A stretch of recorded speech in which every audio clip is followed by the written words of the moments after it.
Salve pessoal, seja bem-vindo a mais um vídeo aqui no canal. E na aula de hoje eu vou mostrar algo para vocês que é super importante, vou ensinar algo para vocês. Isso que eu vou ensinar está dentro do âmbito da matemática, mas muitos alunos não aprendem muito bem na matemática e aí quando entra na física, já que não entendeu na matemática, ainda mistura com física, confunde tudo, que são os famosos vetores. Tudo que você vai aprender na física, de tudo que você aprender na física, eu diria que uns 80% ali vai ter alguma coisa relacionada a vetores. Então, vetores é uma parte da matemática, um conteúdo da matemática muito importante e muitas das vezes mal explicado. E em 80%, 90% dos casos, o real motivo das pessoas, dos alunos, não irem muito bem em provas de concurso, porque vetores sempre é cobrado ali dentro da questão de física, tá? Bem, o que são vetores? Para você entender vetores, você tem que entender o seguinte. Eu vou levar essa aula mais como se fosse uma conversa. Então, vou rabiscando o quadro, vou apagar, sem muita organização, mas focando no conteúdo, tá? A ideia é a seguinte. A gente, quando entra na matemática, lá, começa a estudar matemática, o que a gente estuda em si? Nós estudamos os números, correto? Então, eu tenho uma classe de coisas que são estudadas que são os números, ok?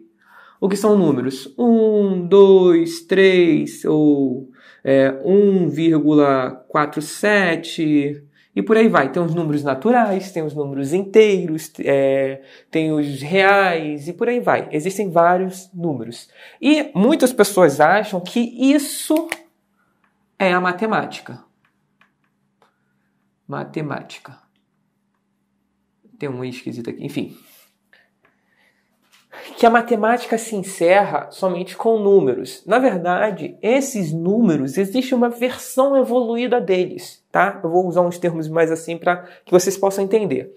Mas existe uma versão dos números que é evoluída, que são os vetores, ok? Além da versão evoluída dos números, que são os vetores, esses vetores eles ainda podem evoluir, tá? Formando o que nós chamamos de matrizes. Tanto números, quanto vetores, quanto matrizes, quanto a outra versão mais evoluída ainda, que são chamados de tensores, tudo isso é utilizado na física. Números, ok, a gente já sabe que a gente já faz conta. Das últimas aulas a gente usou vários números, certo? Fórmula, tudo isso leva a números. A gente já está usando. Vetores vocês vão usar muito na física, até o seu ensino médio. Matrizes é aquela parte da física que a galera gosta muito, mas pouco fala das contas, por ser muito difícil. Por exemplo, mecânica quântica, tem muita matriz, ok?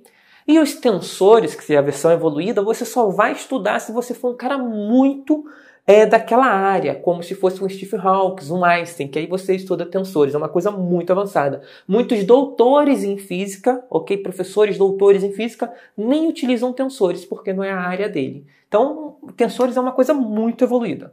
Bem, pra gente aqui agora, temos que entender o que são os vetores, ok? Por que tem essa questão de evolução e tudo mais? Por que eu estou falando que são coisas evoluídas? É porque funciona da seguinte maneira, nós estamos acostumados a lidar com as regras para números. Só que as regras, elas mudam para cada versão, ok? Então, uma regra que vale aqui para números pode não valer para vetores. Por exemplo, se eu pego um número 5 e somo com o número 7, por exemplo, eu espero obter o resultado 12. 5 mais 7, 12. Agora, se eu pego o vetor que tem um tamanho 5 e somo com outro vetor que tem um tamanho 7, eu posso não ter um resultado 12. Eu posso ter um resultado de 2. Eu posso ter um resultado de 12 também. Eu posso ter um resultado de 10. Ou seja, eu posso ter vários resultados. Isso vai depender de algumas outras coisas. Então, as regras que a gente aprende aqui para números, elas podem ser diferentes quando se trata de vetores, ok? Isso é um ponto importante, muito importante. Então, para a gente entender agora o que são propriamente os vetores, vamos considerar o seguinte. Vetores são entidades matemáticas, vamos colocar dessa maneira, tá? Que tem 3 características principais. Vamos lá. A primeira característica é o módulo. O que vem a ser um módulo? O módulo é o seu valor numérico, ok? Quando eu falo, ó, o vetor vale 7, isso é um módulo, ok?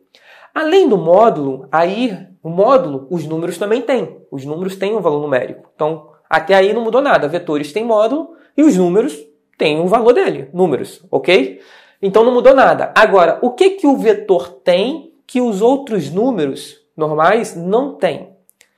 É direção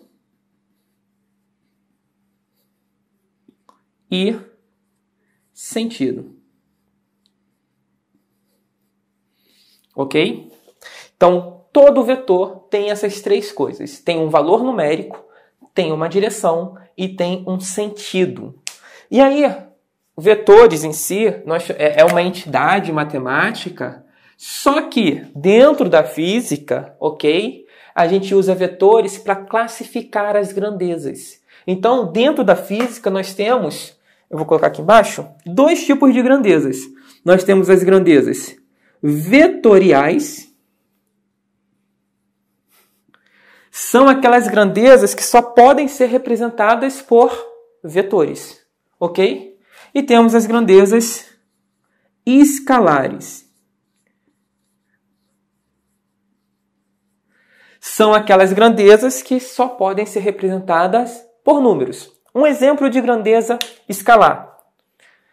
A massa, por exemplo. Quando eu subo na balança e eu falo, ó, a minha massa, o valor da minha massa é de 70 quilos. Eu não preciso dizer mais nada com relação à massa. Eu já posso pegar esse valor 70, jogar na minha fórmula e resolver o meu problema. Ok? Agora, um exemplo de grandeza vetorial. A velocidade. A velocidade é um vetor. Porque a velocidade, ela tem um valor. Eu falo só, olha só, eu estou indo lá para a cidade, tem uma cidade lá no ponto B, está a 20 km, está a 100 km de distância daqui. Eu estou no ponto A cidade está no ponto B naquela direção lá, e está a 100 km. Se eu for de bicicleta a 20 km por hora, certo? Na primeira hora eu faço 20 km, na outra hora 40, na outra hora 60, na outra hora 80 e na última hora 100. Eu faço os 100 km em 5 horas, certo? Aí eu falo para você, olha só, a cidade fica 100 km para lá. Se a minha velocidade tem um módulo de 20, quanto tempo leva para eu chegar até a cidade? Aí muita gente esquece que a velocidade ela é um vetor, ela é uma grandeza vetorial. Isso significa que eu só dar o valor pode ser uma pegadinha. Por quê? Eu falo, ó, estou no ponto a cidade fica a 100 km, minha velocidade é de 20 km por hora. Quantas horas leva para eu chegar? Aí todo mundo faz a conta rapidinho, dá 5. Aí eu falo, não. Por que não? Olha, eu disse que minha velocidade é de 20 km por hora, mas eu não disse que eu estou indo para lá. E se eu estiver indo para lá? Então não adianta eu simplesmente dizer o valor. Eu tenho que dizer a direção e o sentido. Só para não causar uma confusão entre direção e sentido, às vezes a gente está muito acostumado a usar mais a palavra direção do que a palavra sentido, mas fisicamente, no dia a dia a gente faz essa troca, acaba trocando, ninguém liga, mas dentro da física você tem que ter um certo cuidado de não confundir direção com sentido. Direção, por exemplo, é o seguinte, eu tenho aqui, ó, direção horizontal, ok? Toda direção tem dois sentidos. Esse é um ponto importante, ó. Direção horizontal, esse aqui é o sentido para a direita, esse é o sentido para a esquerda. Direção vertical, esse é o sentido para cima, esse é o sentido para baixo. E aí eu tenho as outras direções aí aleatórias, né? Essa aqui, ó, essa inclinada aqui. Eu tenho essa direção, eu tenho essa direção, eu tenho esse sentido e tenho o sentido contrário, ok? Então, direção, toda direção tem dois sentidos, certo? Então, por exemplo, eu vou para a cidade A, aí eu falo, a minha direção é horizontal. Mas se o meu sentido for contrário ao sentido da cidade, o sentido da cidade é para lá. E se eu for no sentido contrário, eu vou chegar em 5 horas na cidade? Não, não vou. Eu não vou chegar nunca, para falar a verdade. Então, a questão é, não adianta você simplesmente passar o valor numérico, ok? que é um módulo. Não adianta falar simplesmente é 20. Você tem que dar o valor numérico, dizer a direção e dizer o sentido. Somente com essas três coisas que eu posso começar a fazer as minhas contas, ok? Só que, beleza, é só isso que tem de vetores? Não, a gente tem alguma diferença dentro de como você trata os vetores, como você faz conta, como você soma vetores. Quando é números, os números a gente pode dizer que são escalares, tá? Quando você tem números, quando eu falo, ó, eu tenho 20 quilos, aí eu coloco mais 10 quilos, obviamente 20 quilos mais 10 quilos é 30, não tem outro resultado. Mas se eu tenho um vetor de 20 e um vetor de 10, o resultado pode não dar 30. E como é que eu chego no resultado correto? Então a matemática, ela muda um pouco. Se eu somar várias coisas positivas, vamos dizer dessa forma, somar várias coisas positivas, eu vou ter um número grande. Mas se eu somar vários vetores, eu posso não ter um resultado grande. Então, esses pontos são importantes, a gente vai estar abordando nas próximas aulas, citando ali um ponto, ó, como faz isso, como faz aquilo, como a gente pega um vetor e divide ele, tá? Essa divisão nós chamamos de decomposição e por aí vai, tá bom? Na próxima aula a gente vai continuar falando de vetores, só que vai ser uma aula matemática e essa aula é muito importante para que vocês possam continuar os estudos dentro da cinemática, porque faltam ainda 2 movimentos para a gente estudar, e até mesmo o próximo estudo que é a dinâmica, tá bom? Valeu!